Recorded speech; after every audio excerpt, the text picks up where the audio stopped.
Bienvenue, aujourd'hui on va s'attaquer au grand mystère du comportement animal. Vous allez voir, comprendre pourquoi un animal fait ce qu'il fait, c'est se lancer dans une enquête absolument passionnante, avec des réponses bien plus surprenantes qu'on ne le pense. On a tous vu ça. Chaque automne, le ciel se remplit de ces formations en V de véritables autoroutes aériennes. Mais qu'est-ce qui peut bien pousser ces oiseaux à se lancer dans un voyage aussi long et dangereux? C'est une question qu'on s'est tous posée un jour.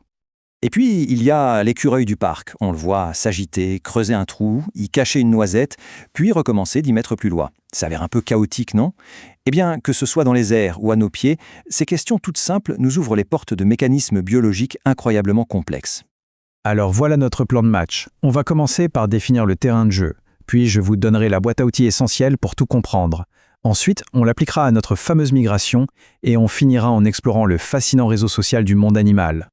Ok, par où est-ce qu'on commence pour déchiffrer tout ça? Eh bien, il existe une science entièrement dédiée à cette mission. Ça s'appelle l'éthologie.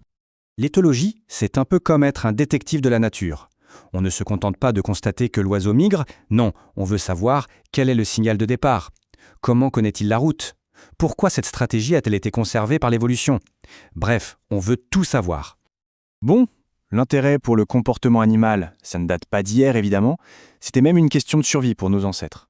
Mais la vraie révolution scientifique, elle arrive au 19e siècle et elle a un nom, Charles Darwin. Et là, c'est un changement radical de perspective. Avant, on avait l'humain tout en haut et les animaux loin en dessous. Darwin, lui, nous dit « Attendez, on fait tous partie du même grand arbre de la vie. Les différences ne sont pas une question de nature, mais de degré. » Et cette idée, elle a absolument tout changé. Elle a pavé la voie à l'éthologie moderne. Alors, comment les scientifiques font-ils concrètement pour répondre à la question « Pourquoi ?» Eh bien, ce n'est pas aussi simple que de trouver la bonne réponse. Et c'est là que ça devient génial.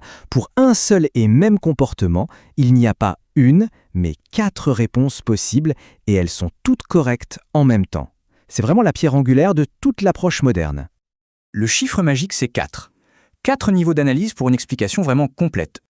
Alors, voici cette fameuse boîte à outils. D'abord, on cherche la cause proximale, le déclencheur. C'est le bouton on du comportement. Ensuite, la cause ontogénétique. Comment ce comportement s'est-il développé chez l'individu depuis sa naissance? Après, la cause fonctionnelle, à quoi ça sert pour la survie ou la reproduction? Et enfin, la cause phylogénétique. D'où vient ce comportement dans l'histoire de l'espèce? Allez, assez de théorie, mettons cet outil à l'épreuve. On va reprendre notre premier mystère, celui de la migration des oiseaux, et voir ce que ça donne.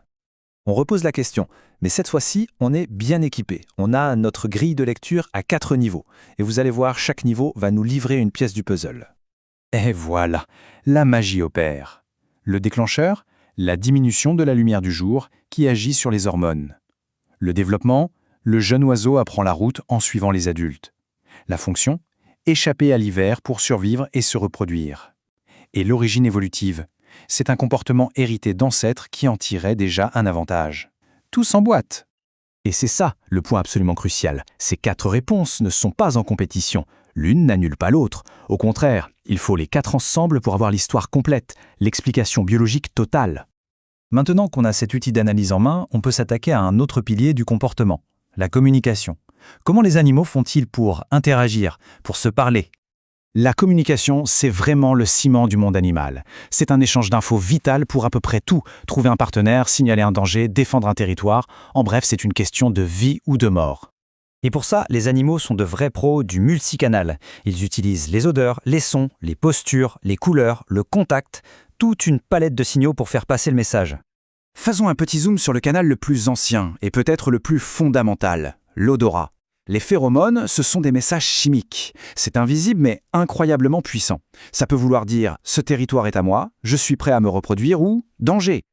Et là, on voit bien les compromis de l'évolution. Un message chimique, c'est durable, mais ça ne va pas vite. Un cri, au contraire, est instantané et porte loin. Mais ça coûte de l'énergie et ça peut attirer les prédateurs.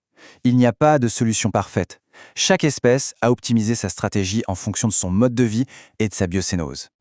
Ah, la communication visuelle. C'est souvent là qu'on a le grand spectacle.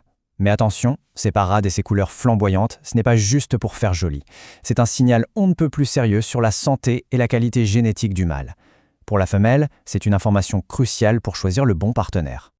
Voilà, c'est sans doute ça le message principal à retenir. Comprendre un comportement, ce n'est pas juste regarder ce qui se passe à un instant T. C'est vraiment être un détective qui assemble des indices venant du présent immédiat, de la vie de l'individu, de sa fonction de survie et de son très lointain passé évolutif. Et pour finir, une question pour la route. Cette grille d'analyse, ce regard à 4 niveaux, est-il vraiment réservé aux animaux?